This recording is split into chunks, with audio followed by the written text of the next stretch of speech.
네, 반갑습니다. 중도본 친구들. 오늘은 느헤미야 13장 말씀 살펴볼 거고, 오늘 느헤미야 13장을 끝으로 이제 에스라 느헤미야서는 모두 마무리가 됩니다. 오늘 본문은 이렇게 시작을 합니다. 이제 이스라엘 백성들이 그날에 한 번 더 모여서 하나님의 말씀을 듣습니다. 그 말씀의 내용은 암몬 자손들 또 모압 자손들을 그들이 어떻게 대해야 하는지에 대한 내용이었어요. 그들이 이제 범죄했기 때문에 이스라엘 백성들에게도 악행을 저지르고 하나님 앞에서도 그들이 죄를 지음으로 하나님의 총회에 들어오지 못한다라는 그러한 말씀을 듣습니다. 그리고 그 말씀을 들은 백성들은 어떻게 행동을 하냐면은 이제 그들과의 어떤 관계들을 끊어냅니다. 근데 이제 그 백성들이 그렇게 끊어내고 그러고 살았으면 참 좋았을 텐데 이 느헤미야가 페르시아에서도 술 따르는 관원이었고 왕의 술을 따르는 굉장히 왕의 신임을 받는 관원이었고 그리고 이스라엘 백성들의 그 포로들을 예루살렘으로 데려가는 어떤 그리고 그들을 감독하는 역할을 맡았다 보니까 그래서 페르시아로 돌아갔었던 것 같아요. 이제 뭐 보고도 드려야 되고 또 자기도 생활 기반들이 어느 정도 페르시아에 또 남아 있었지 않았을까라는 생각도 들지만 근데 또 느헤미야의 성격상 남겨두진 또 않았을 것 같기도 하고 아무튼 그가 무슨 일인지는 모르겠지만 페르시아로 돌아갔을 때의 일입니다. 도비야라는 사람이 있어요. 이 해리포터의 도비하고 헷갈리면 안 됩니다. 도비야인데요. 이 도비야는 성벽을 재건하던 프로젝트에 제일 반대하던 사람입니다.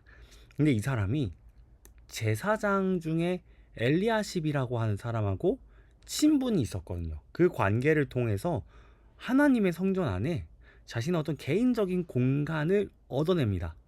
원래 뭐 없던 공간을 만들어낸 건 아니고 있던 공간을 비우고 자신의 사유지처럼 사용을 해요. 근데 그 공간이 하필 어디였냐면은 이제 이스라엘 백성들이 11조를 하나님께 바치고 또 이렇게 그 성전에는 레위인들이 있잖아요. 레위인들이 성전에서의 제사 뭐 이런 예배들을 돕는 역할들을 하잖아요.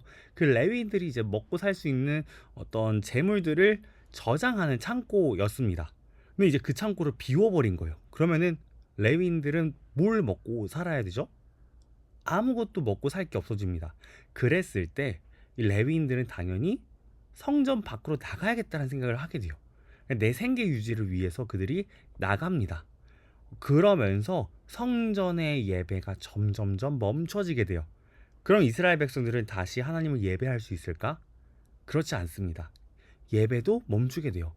그러니까 제사장의 어리석은 선택 하나가 레위인들을 나가게 하고 성전의 예배 모든 것들을 멈춰버리게 하고 이스라엘 공동체 전체를 부패하게 만듭니다. 그러면서 백성들이 이제 안식일도 지키지 않게 되고 또 이방 여인들하고 통혼하게 됩니다. 이 사실을 알게 된 느헤미야가 어떻게 하냐면요. 굉장히 진노해요. 그러면서 범죄한 사람들을 막 책망하고 심판합니다. 뭐 레위인들한테 너희가 어떻게 그렇게 갈 수 있느냐라고 하기도 하고 또 이게 그밖에 죄 지은 사람들은 그에 따라서 심판을 합니다. 그리고 백성들한테 다시 하나님께 돌아가자라고 말해요. 전 이게 진짜 대단하다고 생각을 했습니다. 왜냐면은 이 정도 됐으면은 좀 지칠만도 하잖아요. 그리고 페르시아 보고 왔으면은 거기 얼마나 좋은지 알잖아요. 거기 다시 돌아가고 싶은 마음들도 들지 않았을까 싶습니다. 이 답 없는 백성들하고 계속 이렇게 씨름하며 살아가느니 그냥 돌아가서 편하게 사는 게 좋지 않았을까 생각을 하는데 느헤미야는 그렇게 살지 않습니다. 백성들이 다시 돌이킬 수 있도록 강하게 촉구합니다. 근데 느헤미야가 어떻게 그렇게 하나님 앞에서 계속 신실하게 살아갈 수 있었는지에 대해서 이 느헤미야서 마지막 구절이 힌트를 좀 주는 것 같더라고요. 이렇게 기록되어 있습니다. 내 하나님이여 나를 기억하사 복을 주옵소서. 그러니까 느헤미야의 모든 그 개혁의 동기는 물론 백성들을 향한 사랑도 있지만 그보다 먼저는 하나님에 대한 사랑이 있었고요. 또 하나님이 주시는 인정, 칭찬에 대한 갈망이 있었던 것이죠. 하나님 앞에서 바르게 살고 싶었었던 그 마음이 너무너무 컸던 거예요.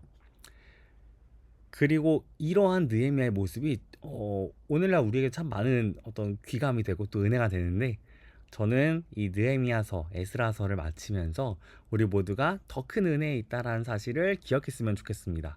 이제 에스라 느헤미야가 사실 이제 거의 한 권이라고 말씀을 드렸잖아요.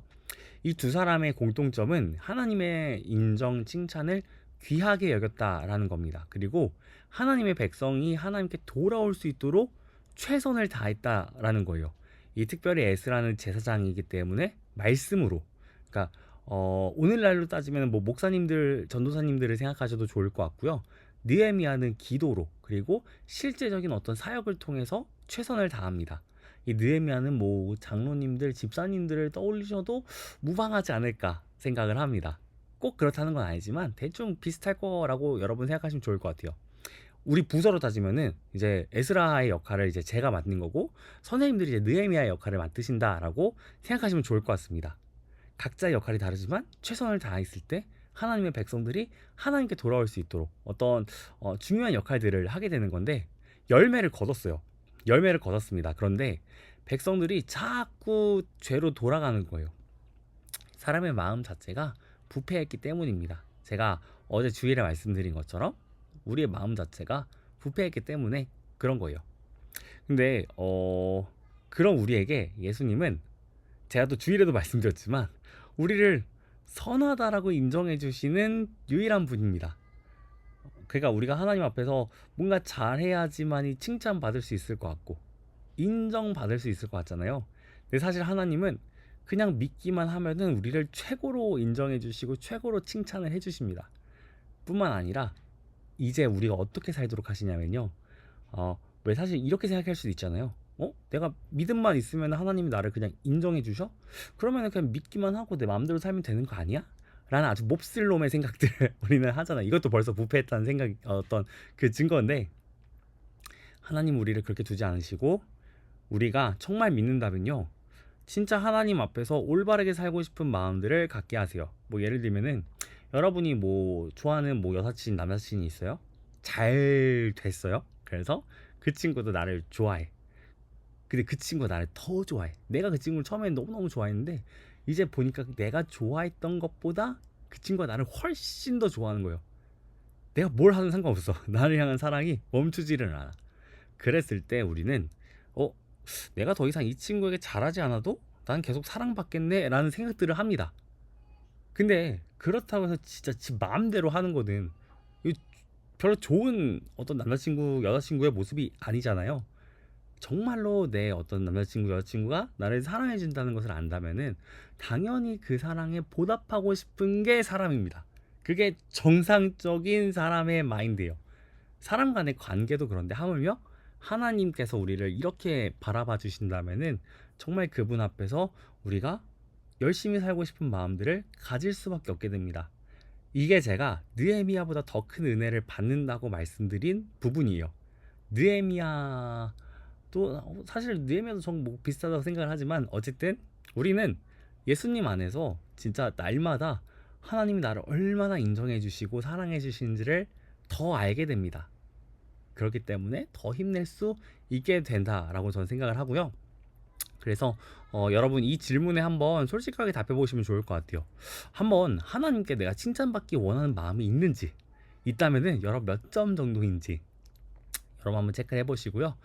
전 당연히 10점이고 왔다 갔다 할 때가 있지만 두 번째는 이 범죄한 백성들을 바라보면서, 이거 되게 재밌는 포인트인데, 에스라는 이스라엘 백성들이 잘못하니까 회개하면서 자기 머리털을 뽑았습니다. 이게 엄청난 회개의 어떤 표현이에요, 이거는. 근데 느헤미야는 백성들의 머리털을 뽑아요. 이게 되게 재밌는 포인트라고 저는 진짜 생각을 하는데, 에스라는 통곡하면서 자기 머리털을 뽑고 자기가 이제 회개를 하는데, 느헤미야는 이놈 새끼들 하면서 이제 이 사람들의 머리털을 다 뽑는 거예요.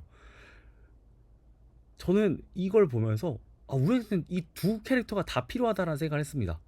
나를 위해서 울면서 나를 위해서 대표로 이제 내 죄를 짊어져줄 어떤 중보자도 필요하고요. 그리고 내가 얼마나 죄인지를 알려줄 사람도 필요해요. 이렇게 느헤미야가 막 뽑아주지 않으면은 백성들은 자기가 그렇게 죄를 지었다는 생각 못 하잖아요. 물론 머리털 이렇게 뽑는다고 해서 그 사람들이 뭐 죄를 용서받는 건 아니지만, 어쨌든 알려주는 메신저가 되니까. 그래서 저는 이 두 사람의 역할이 너무너무 중요하다고 생각하고, 오늘날에는 성령께서 우리 안에 이것들을 또 알려주신다라고 생각을 합니다. 내가 얼마나 죄인인지, 그리고 이런 나를 위해서 누가 이 모든 죄를 대신 짊어지셨는지. 근데 성령께서 우리에게 이렇게 우리의 죄를 하나님이 미워하셔라는 것을 알려주고 계신 거거든요. 이 사실이 여러분에게 어떻게 다가오는지를 또 한번 써보시면 좋을 것 같습니다. 성령께서 우리의 죄를 미워하신다라는 것이 나에게 이전처럼 가볍게 다가오는지, 아니면은 정말 나도 머리털을 뽑으며 옷을 찢으며 회개하고 싶은 마음이 들도록 하는지.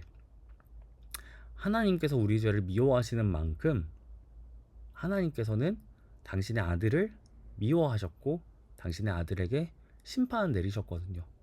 그러니까 내 죄는 결코 가볍지 않습니다. 저의 죄 전혀 가볍지 않아요.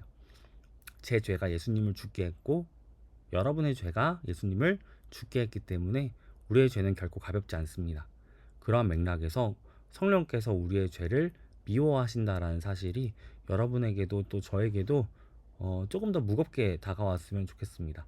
어제보다 더 무겁게 느껴지고 내일은 더 무겁게 느껴지고 그러면서 은혜는 더 크게 느껴지고 그래서 오늘은 이렇게 기도하면 좋을 것 같은데, 우리가 예수님 안에서 이미 충분하게 인정받고 있다는 사실을 믿게 해주세요. 그리고 그 믿음으로 하나님 앞에 우리가 또 힘입어 살아갈 수 있게 해주세요 라고 우리가 기도할 수 있었으면 좋겠습니다. 그리고 오늘 말씀에서 우리가 죄를 짓지 않고 계속해서 하나님 앞에 돌이킬 수 있도록 하는 것은 나를 인정해 주시는 하나님의 은혜와 사랑을 아는 거거든요. 와, 진짜 내가 뭐길래 하나님이 나를 이렇게 사랑해 주시고 인정해 주시고 나를 최고로 존귀하게 여겨 주시는가. 이게 얼마나 큰 은혜인가.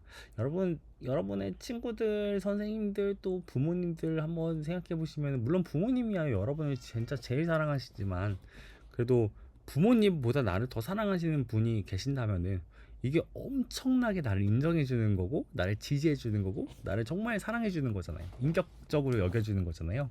그런 분이 계시다는 게 여러분에게 얼마나 힘이 되는지를 알았으면 좋겠고 그 힘으로 또 살았으면 좋겠습니다. 여러분이 뭘 잘해도 여러분이 뭘 못해도 하나님은 영원히 여러분의 또 저의 편이십니다. 심지어 여러분이 공부를 못해도 시험을 못 봐도 여러분 친구 관계가 엉망이어도 하나님은 여러분을 자기 아들 예수의 목숨보다 더 사랑하십니다. 이게 저에게 참 많은 은혜가 되었던 성경의 그 이야기 메시지여서 또 여러분에게도 그렇게 다가왔으면 좋겠다 생각을 하고, 또 사실 이게 성경의 어떤 핵심적인 메시지다 보니까 우리가 동일하게 은혜 받았으면 좋겠습니다. 그러면 우리 오늘 고백하고 또 마치도록 하겠습니다. 아이들 빨리 들어오기 전에 마쳐야 될 것 같습니다. 함께 고백하겠습니다. 나는 내가 생각하는 것보다 더 큰 죄인입니다. 그러나 나는 내가 생각하는 것보다 더 큰 사랑을 받았습니다. 나는 하나님의 사람입니다. 내일은 에스더서 함께 살펴보도록 하겠습니다. 보이지 않는 하나님의 큰 그림, 또 어떻게 그려지는지 기대하면서 말씀 함께 읽었으면 좋겠고, 우리는 내일 만나도록 하겠습니다. 감사합니다.